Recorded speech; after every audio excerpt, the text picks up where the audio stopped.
Bicara berkaitan dengan daya beli masyarakat yang turun. Kalau dari Jana Nkaya melihat dari tahun lalu ke tahun ini penurunannya sampai berapa persen, Mbak? Sebetulnya kalau dibilang growth, tapi memang tidak sesuai dengan target tahunan kita ya. Biasanya kita ada target minimum harus 80% sampai 100% kenaikannya. Tapi justru di tahun ini malah penurunannya sekitar 20-25% lah gitu. Oke, tidak Alhamdulillah tidak sampai 50% ya, tapi kan 50%. tetap aja itu penurunan namanya gitu. Dan jujur kalau bisa dibilang kita mengalami overstock karena mungkin bisa dibilang produksi kita tetap secara konsisten setiap bulan, karena kan Jana Nkaya memang punya tiap bulan punya koleksi baru ya, jadi kita tetap produksi tapi sedangkan penyerapan marketnya kurang gitu. Oke, boleh informasinya overstock ini apakah cukup ekstrim begitu, sampai berapa persen overstocknya, karena kan tentunya pasti mengganggu cash flow begitu. Oh betul, itu sudah lumayan, akhirnya cash flow-nya terganggu karena overstocknya lumayan ya, mungkin nilainya lumayan besar lah. Kalau secara jumlah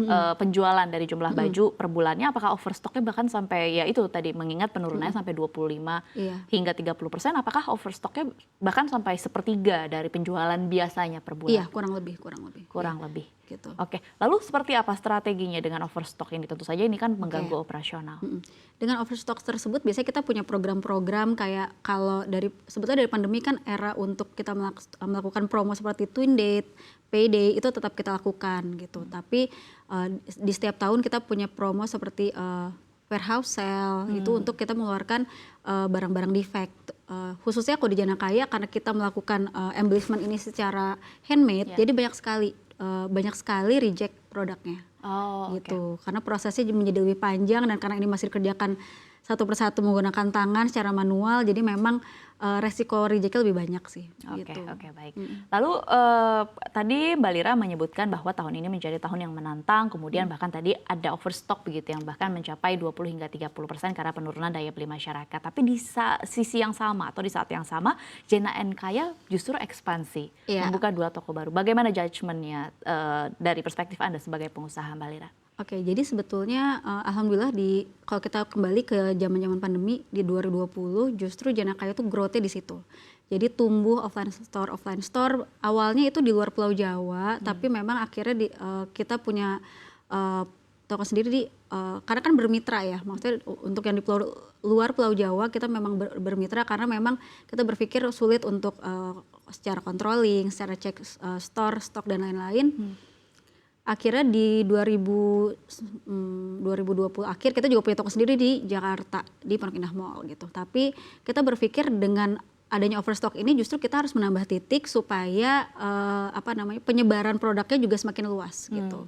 Ya alhamdulillah memang itu yang menjadi salah satu rezeki kami bahwa penambahan titik tersebut juga menjadi solusi ya tampaknya untuk mengurangi overstock itu. Berpengaruhkah langsung terhadap penjualan, Mbak Lira, dengan dibukanya toko offline? Berpengaruh perlahan karena kan memang penyerapan tiap kota berbeda ya. Dan menurut saya penyerapan offline di Indonesia, maksudnya consumer behavior di Indonesia juga masih besar di offline sih. Jadi kayak mereka masih suka cobain baju secara langsung, pegang bahan secara langsung gitu. Jadi offline store juga salah satu solusi kalau buat di kami gitu.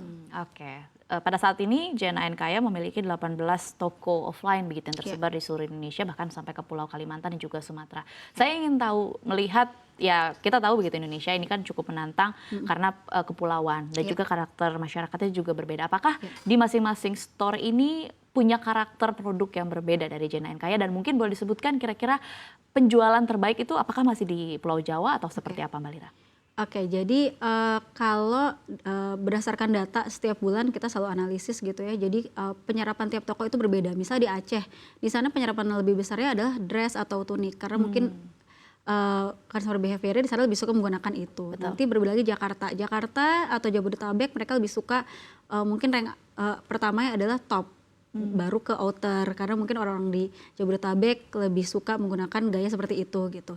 Kalau untuk 5 besarnya yang sudah pasti di Jakarta, kemudian ada Padang, Palembang, Lampung, yang lumayan surprise adalah Pangkal Pinang karena menurut saya Pangkal Pinang tuh kan kota kecil tapi dia masuk ke 5 besarnya untuk offline store gitu. Oke, mengingat toko-toko dari Jana Nkaya ini juga berada di Pulau Sumatera, kemudian dekat dengan perbatasan. Apakah ada rencana dari Jana Nkaya untuk melakukan ekspor, mengingat pastinya Malaysia menjadi pasar yang sangat menarik begitu? Iya betul. Memang dari 2017 ketika saya kan bikin brand tuh 2016, tapi kesempatan untuk bisa memasarkan produk Jana Kaya itu dari tahun 2017. Jadi saya bekerja sama sama kementerian-kementerian, ikut kurasi di kementerian untuk trade show atau expo di luar gitu. Di tahun ini justru kita nanti bulan depan akan ada ke Paris di Ladres Showroom di Paris Fashion Week. Kita ikut trade show untuk ketemu buyers dari berbagai negara. Itu dengan bersama Kemendak gitu. Jadi kita juga diberikan pendampingan dari Kemendak dan dari agensi Ladres di Paris gitu. Oke, ini menarik begitu ya kalau kita bicara berkaitan dengan pemerintah. Tadi Mbak Lira sudah menjelaskan ada kerjasama khusus sebenarnya untuk mendorong brand Jana Kaya untuk bisa tampil di mata global begitu. Salah satunya langkah pertama untuk menuju ke ekspor. Tapi pertanyaannya kalau kita bicara berkaitan dengan bisnis, ini kan berkaitan dengan peraturan. Mungkin untuk pertanyaan yang paling mendasar, apakah Anda sebagai pengusaha yang dalam industri tekstil ini juga mengikuti dan juga concern terhadap peraturan berkaitan dengan masuknya dan keluarnya impor ekspor di Indonesia dan juga mempertimbangkan hal ini dalam strategi bisnis Anda, Mbak Lira? Iya pasti ya, karena kita menghususkan di lokal, jadi kita maunya apa-apa sebenarnya lokal gitu. Lokal dulu, kita belum berpikiran untuk melakukan ekspor atau produk import, maksudnya produk import yang kita akhirnya jual menjadi brand Jana Kaya gitu. Jadi kita memang walaupun secara marketing, secara brand kita ingin juga memasarkan produk kita ke global, tapi semuanya kita pengennya diolah di Indonesia gitu.